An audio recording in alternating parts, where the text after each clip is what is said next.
On a forgotten patch of Mississippi soil, investigators uncovered something the county records claimed never existed. A lantern beam reveals a half-buried wooden box, its lid warped, clawed from the inside. A ledger sealed since 1850, a root cellar no one dared to open, and a man who should have died long before he walked out of it. Cut to archival sketches of bees swarming over a cellar door. A heartbeat echoes. The official story says he survived 4 days underground without a single sting, yet his captor was found in a locked room, stung more than 1,000 times, with no bees in sight. The lights flicker.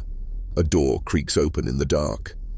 These are the bee files of Mississippi, the revenge nature delivered and history tried to bury. Before we continue with the story of Amos Harlow and the nightmare that followed, take a moment to subscribe and tap the bell. Let me know in the comments what state you're listening from. Now, let's return to Mississippi, 1850. Mississippi in 1849 was a place where beauty sat uneasily atop brutality. The land around Harlow's Landing, a rural settlement north of Natchez, shimmered with heat and abundance.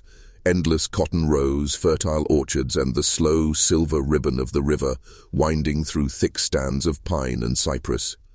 Life here moved with the pace of the water, steady and unhurried, allowing secrets to settle into the soil as deeply as old roots.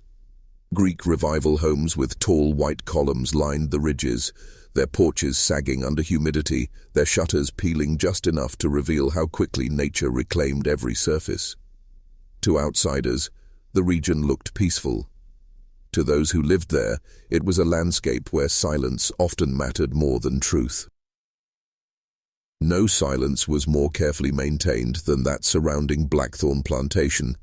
Its master, Elijah Mercer Blackthorn, born in 1812 and heir to more than 1,800 acres, was known publicly as a model of Southern respectability. His name appeared in parish ledgers, court petitions, and church registers. He donated to causes, mediated disputes, and opened his home to the county's most influential families. Portraits from the era show him with stern features, hair combed severely back, dressed in dark coats even in oppressive heat. Neighbors described him as calm, articulate, and impossible to refuse. Yet beneath that cultivated refinement lay a man consumed by a meticulous and dangerous obsession. For nearly 2 decades, Elijah had been conducting experiments that most men would have called madness. Behind the plantation house stood a long wooden bee house, vented, dark, kept unnaturally cool even in August. Inside, he maintained thousands of bees, organized in rows of advanced hives decades ahead of common practice. He bred queens with aggressive temperaments, altered hive structures, and recorded behavioral patterns with scientific precision. Thick journals bound in calfskin, later recovered from a courthouse attic, reveal his true intent: the conditioning of bees not merely for honey production but for obedience. The entries discuss scent recognition, attack thresholds, and something he called responsive targeting. To him, bees were not creatures of instinct. They were instruments waiting to be taught. Most in Harlow's Landing dismissed the rumors about Blackthorn's bees as superstition, tales that children invented for amusement. Yet the plantation's fields remained curiously untouched by disease, and swarms passing through the region seemed always to avoid his land. Even those who mocked the rumors lowered their voices when speaking of him. Working in the shadow of this man was Amos Harlow, a 34-year-old beekeeper whose family had tended hives upriver for generations. Amos was known for his gentle nature and uncanny ability to calm swarms without smoke. His hands were always sticky with honey, his clothes dusted with pollen. He lived in a modest cabin at the southern edge of Blackthorn's land, keeping a dozen hives of his own and selling honey at market for a few dollars each fall. Neighbors recalled his patience, his soft manner, and his love for the creatures under his care. He had no enemies, no disputes, no ambition beyond his quiet work. In the autumn of 1849, the event that would destroy him began with something trivial: a missing quantity of honey. Blackthorn accused Amos of stealing 3 jars from the plantation's storehouse, Amos denied the theft, offering to return twice the amount from his own hives, but Elijah silently refused the gesture. According to those close to the family, the accusation was not about loss but dominion. Blackthorn believed that Amos's talent rivaled his own, and worse, that Amos's natural rapport with bees contradicted the theories Elijah had spent years developing. The argument appeared to end politely. What the community could not see was the transformation occurring on the plantation. In the months that followed the accusation, Elijah spent countless nights in the bee house and in the root cellar at the base of the hill behind it. The cellar, originally built for vegetables, had been reinforced in 1848 with thick beams, a barred door, and 2 small ventilation shafts. Its purpose had changed from storage to confinement. Workers reported hearing hammering after midnight, smelling smoke seeping from cracks beneath the door, and seeing crates arrive marked with vague labels, glassware, tools, farm equipment, though the contents were queen cages, veils soaked in potent oils, and containers of bees bred for aggression. Amos noticed the increased activity but said nothing. He was a hired man, and men in his position knew better than to question their employers. Still, unease crept into his days. He felt watched when he walked through the orchard, heard bees humming out of season, and woke at night with the sensation of movement in the walls. One water-stained line in his ledger, the last he ever wrote, reflects this quiet dread. "If he means to replace me, let him. But I feel eyes on me when I walk the field. The bees are restless." What Amos did not know was that Elijah had already chosen him as the subject for his next experiment, one requiring a confined space, thousands of conditioned bees, and a human body to test whether the swarm could be taught not merely to attack but to discriminate. In Blackthorn's mind, Amos Harlow was not a man. He was a variable, a necessary component in a theory he intended to prove. The power imbalance of Mississippi in 1850 ensured that Amos had no protection. A landowner's accusation carried the weight of law. A justice of the peace, as Elijah was, could condemn a man without trial. No sheriff in the region would challenge him, and Amos had no family powerful enough to intervene. Blackthorn understood this perfectly. That understanding was the soil from which his cruelty grew. As winter warmed into spring, something shifted across the plantation. Workers avoided the area behind the bee house. The cellar door remained locked at all hours. Smoke rose at strange intervals. The bees themselves seemed to throb with agitation, clustering in unnatural patterns, thickening around certain paths while ignoring others. Elijah walked among them like a conductor guiding an orchestra. His journals from that season contain lines that reveal his mind more clearly than any family portrait. "He who commands nature commands fate, and nature bends to obedience when shown the cost of disobedience." Nothing in Harlow's Landing seemed amiss to outsiders. The church bells rang. The riverboats arrived on schedule. Cotton bolls opened white across the fields. But beneath the ordinary rhythm of life, a pressure was building, silent and coiled. Blackthorn was preparing the cellar, preparing the bees, preparing Amos.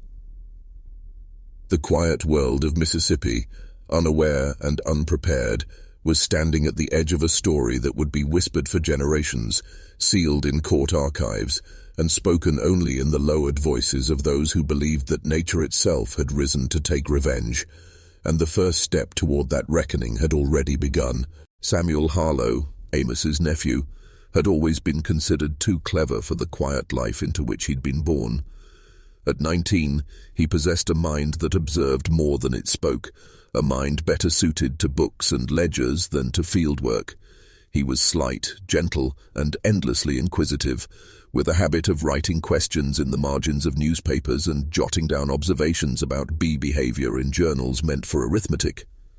Those journals, discovered in a schoolhouse attic in 1923, offer the clearest portrait of the young man who would become the key witness in the Blackthorn events.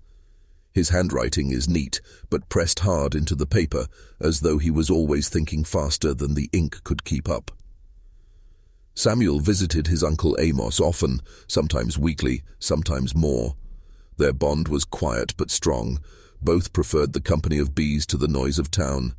Amos taught him how to handle hives without fear, how to read the motion of wings and the tension of air. Samuel would later write, "Uncle says bees know a man's heart before they know his scent. I think he is right." It was a sentiment that would haunt the narrative in the years that followed.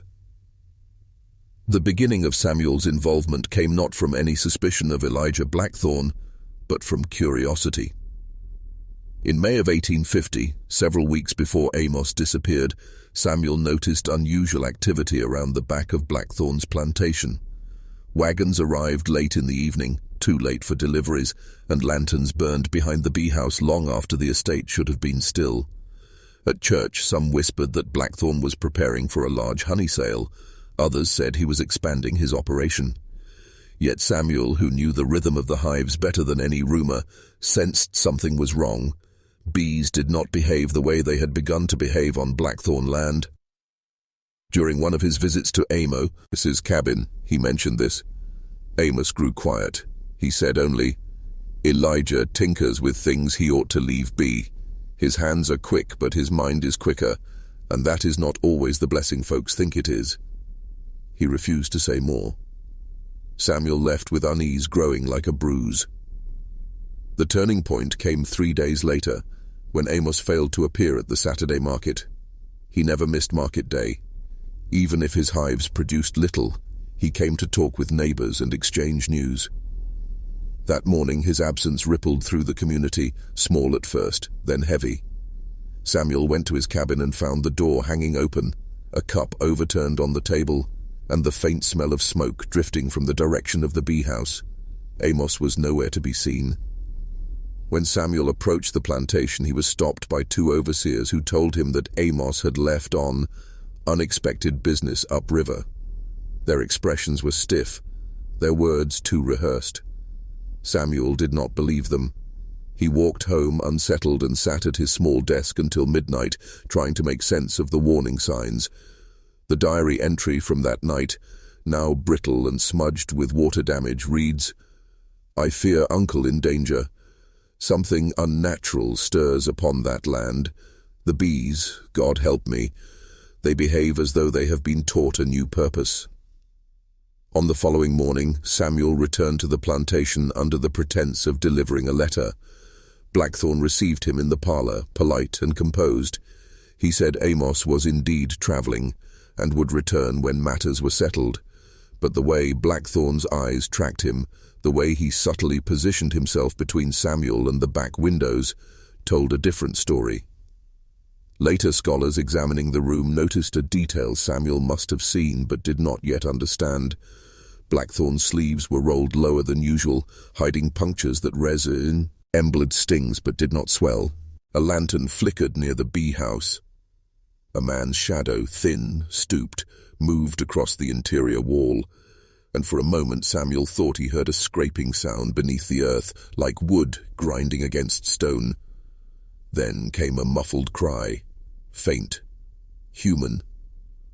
The sound came from the root cellar. He would later write, "That cry was not of a man traveling upriver."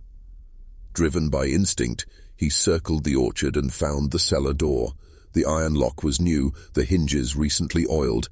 Dirt around the threshold was disturbed, as though dragged by force.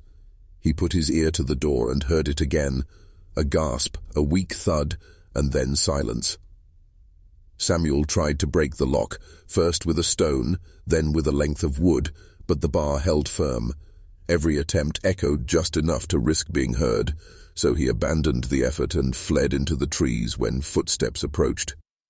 That night his diary entry is frantic. He is down there, alive. Something has been done to him. If I tell the sheriff, I fear the sheriff will tell Blackthorne first. In the days that followed, Samuel tried to gather evidence. He knew he would not be believed without it. Elijah Blackthorne's influence stretched far beyond county lines. Samuel searched for anything that might prove wrongdoing. He investigated shipments arriving at the plantation and spoke to workers who refused to meet his eye. One of them, a field hand named Jonah, whispered only one sentence before turning away. "Don't go near that cellar. The bees ain't right." The next clue came unexpectedly. On June 11th, Samuel slipped near the bee house and found fresh footprints leading toward the cellar. 2 sets, one heavy, one dragging. And beside those prints lay a strip of cloth caught on a branch. It matched the sleeve of Amos's work shirt. This was the moment the danger shifted towards Samuel himself. Witness accounts from the era, compiled later by a journalist in the 1920s, indicate that Blackthorne began watching him closely. Neighbors reported seeing lantern light in Samuel's window late at night, followed by a tall figure standing on the road, unmoving. On one occasion, Samuel found a dead queen bee placed on his doorstep. Its wings had been removed with surgical precision, but the most incriminating discovery came from Blackthorne's study. On June the 14th, under the pretense of returning a ledger he had borrowed months earlier, Samuel entered the plantation house. Blackthorne was absent. The housekeeper, weary and half-deaf, allowed him inside. Samuel stepped quietly into the study, intending only to glance at the papers on the desk. Instead, he noticed something beneath the chair, a stack of parchment bound with twine. It was a set of charts. The pages, yellowed and meticulously inked, listed rows of dates, hive numbers, and something chilling. Response conditioning trials. Human variable A. Variable A was Amos. The charts documented an experiment that had been developing for more than a year. The bees had been exposed to Amos's clothing, sweat, and hair. Scents had been cross-tested with aggression stimuli. Notes mentioned tolerance thresholds, recognition sequences, and full swarm response. Then a later entry, dated May 28, 1850, the day Amos disappeared. He fled the study before Blackthorne returned, but he did not leave unnoticed. As Samuel walked down the path toward the road, he heard bees, hundreds of them, buzzing louder than usual, congregating on a nearby fence like a living curtain. They moved as one, forming a strange, shimmering line that pulsed as though responding to a signal. In his diary that night, Samuel wrote, "The swarm gathered like soldiers. They parted when he walked through them. They parted for him." The young man realized then that he was no longer a curious observer. He was prey. Within days he fell ill. It began with a tingling in his fingertips and a metallic taste in his mouth, then waves of nausea, dizzy spells, and a trembling that made writing difficult. His symptoms worsened. He grew weak, feverish, unsteady. He vomited after every meal and began to lose vision around the edges. When he sought the opinion of Dr. Sutterfield, the town physician, he was told it was summer ague, a common diagnosis convenient for anything unexplained. The doctor prescribed laudanum. Samuel did not take it. By June 21st, he was too weak to walk without support.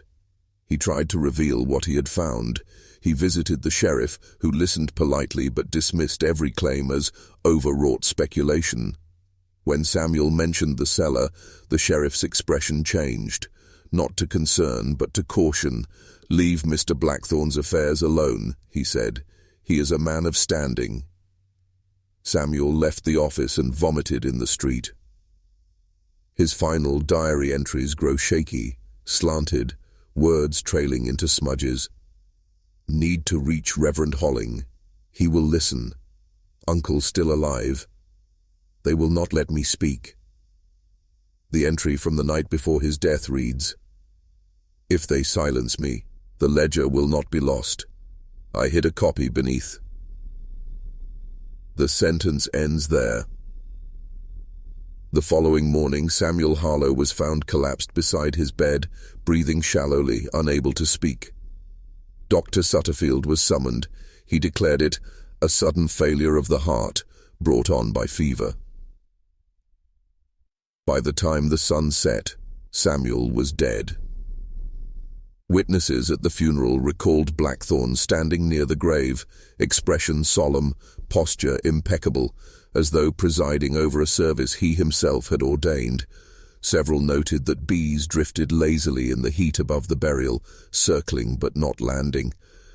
Some old residents later insisted the insects formed a ring around Blackthorne as the coffin was lowered, a silent orbit that looked almost like obedience. Officially, Samuel's death was recorded as natural. Unofficially, it was understood by those closest to him that the boy had been silenced before he could expose something unspeakably dangerous. And while the town mourned the loss of a promising young man, the root cellar at Blackthorn Plantation remained closed. No one dared break the lock. No one questioned the absence of Amos Harlow. The system that protected Elijah Blackthorn, the system of class, influence and fear, held firm. But something in that system was already beginning to rot.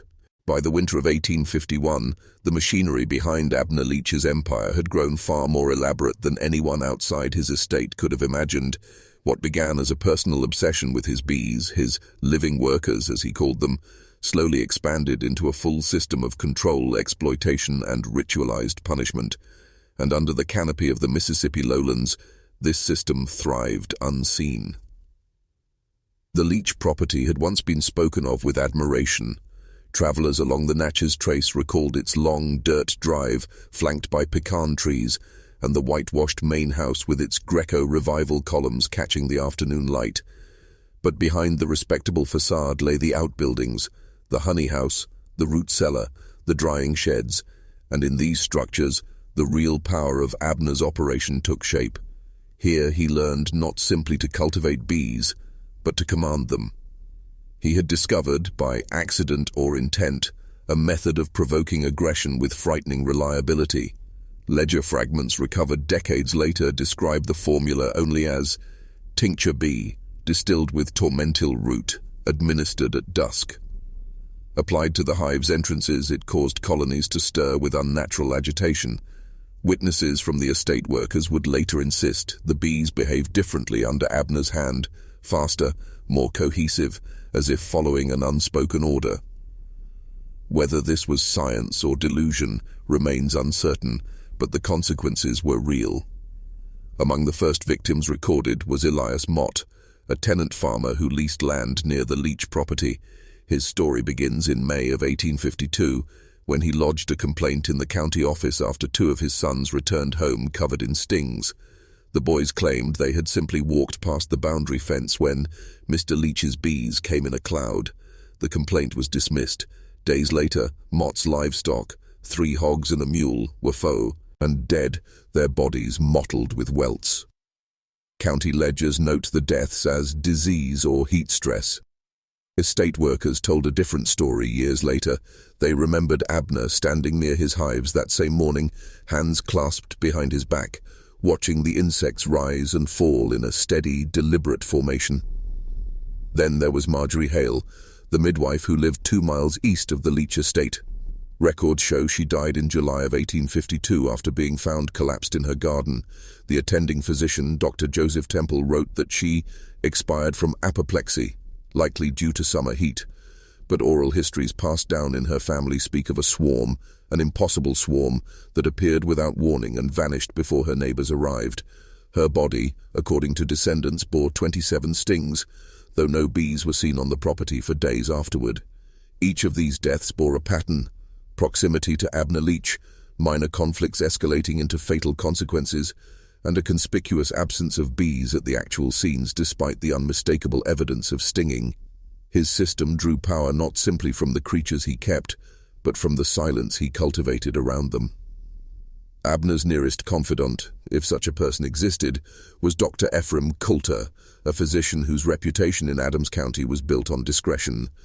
Coulter had served in various plantation households, providing both medical care and, on occasion, falsified documentation when wealthy families preferred euphemisms over truth. He understood the value of ambiguous language, and Abner paid well for it. Surviving correspondence between the two men reveals a disturbing symmetry of thought. In a letter dated January 6, 1853, Coulter wrote, "Nature provides both remedy and reckoning. When a man's actions disturb its balance, consequences follow, and no court need intervene." Abner's reply, P.S., served only in a fragment, reads, "Bees know the honest hand from the thief. They punish in ways men cannot trace. Together they created a system that turned misfortune into design." Official cause of death records for the victims during those years almost never listed stings. Physicians blamed strokes, fevers, heart failures, or summer complaints. And because Abner maintained a reputation as a benevolent landowner, donating to the local church, supporting the schoolhouse, and offering honey to neighbors at no charge, no one suspected him. Yet deep within his estate, the cruelty underlying this facade became increasingly pronounced. A recurring name in the hidden journals discovered in 1951 is Reuben Briggs, an enslaved man recorded as Abner's primary beekeeper. Reuben's handwriting appears only in annotations, small notes in the margins, warnings or pleas. In one passage he writes, "He says they answer him, says they hear when he is wronged. I think he believes this." Another note, more desperate, "He keeps the cellar locked now. The bees inside do not act natural." The root cellar, later excavated in the 1970s, displayed signs of modification inconsistent with storage use. Reinforced walls, narrow ventilation slits, and metal latches designed to be locked from the outside. Across the inner door, faint scoring suggested someone, or many, had clawed at it. Those who worked the estate reported a growing atmosphere of fear.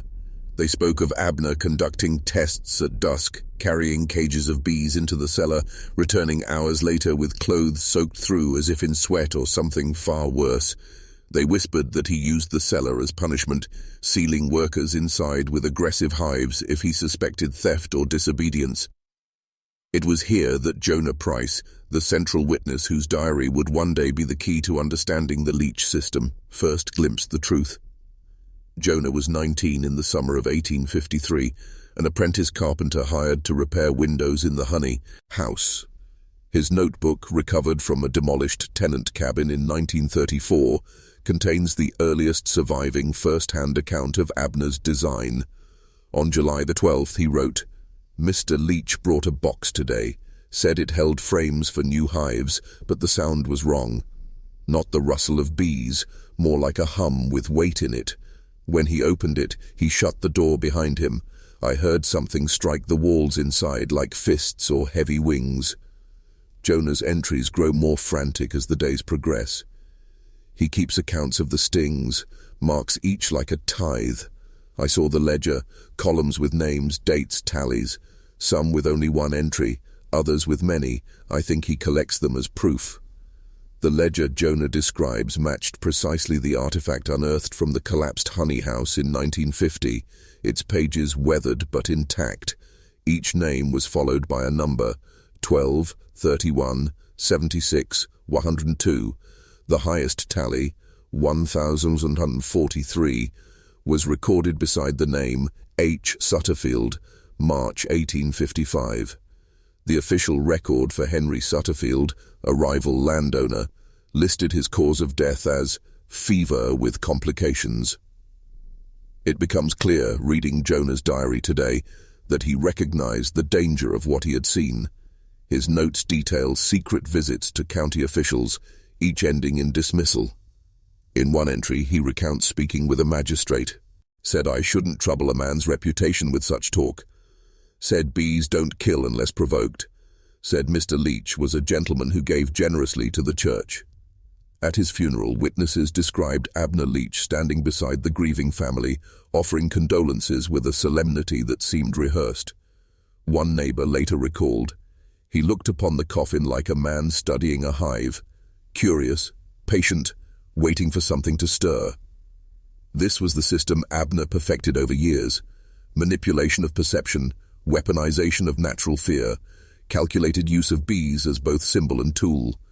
And beneath it all, the ledger, cold, numerical, meticulous, kept his secrets in order. Yet there were others who noticed the pattern. A journalist from Vicksburg, Charles Latham, arrived in Adams County in November of 1854 after hearing rumors of bee fatalities whispered in taverns along the trace. Latham's surviving correspondence describes a place held quiet under a kind of spell, where deaths were spoken of with resignation rather than suspicion. He visited the Leach estate twice but found doors closed to him. Still he pressed forward, gathering testimonies from laborers, tenants, and itinerant preachers. His notes, recovered from a library donation in 1981, suggest he came close to assembling the truth, but every lead he pursued seemed to vanish. Records misplaced, witnesses relocating unexpectedly. One man, Reuben Briggs, disappeared entirely days after speaking with Latham. When the journalist returned home in January 1855, he wrote to his editor, "There is something wrong here, something under the earth, under the houses, under the skin of this county. They fear him, though they will not say why." His report was never published, and so the system endured, sustained by fear, precision, and the veneer of respectability. Over the next 3 years, at least 9 more, deaths mirrored the same pattern: unexplained swellings, fever, choking episodes, bodies found with welts that physicians attributed to summer blains or contact irritation. Behind each death was a motive: land disputes, unpaid debts, perceived insults, whispered slander. Behind each motive was Abner Leach. Behind him, always, the bees. By the spring of 1861, the order Abner Leach had built, an order defined by fear, silence, and the slow arithmetic of death, began to shift beneath him. The first tremors came not from bees, but from war. Talk of secession reached even the isolated corners of Adams County. Young men left their farms. Wagons rolled east toward enlistment camps. Roads once patrolled by overseers and debt collectors grew strangely empty. For a man like Abner, whose influence relied on a tightly controlled community, the unraveling of that community worked like a blade against rope. His workers fled in the night. His neighbors no longer feared refusal. Some whispered that he would not survive the coming war. Either the bees would turn on him or the Union troops would. Others simply believed he would not live long enough to be judged by God. The first true sign of change came in July 1861, recorded in the field diary of Henry Barlow, a Confederate tax assessor. He wrote, "The hives on the Leach property stand untouched. The insects swarm wildly without pattern, no laborers in sight. The master appears unwell, skin sallow, eyes ringed. When he greeted me, his right hand trembled uncontrollably." This tremor worsened over the following months until by autumn, Abner could scarcely hold a pen. The once precise ledger entries devolved into ragged, erratic lines. The last legible name in the book is dated October 11th, 1861.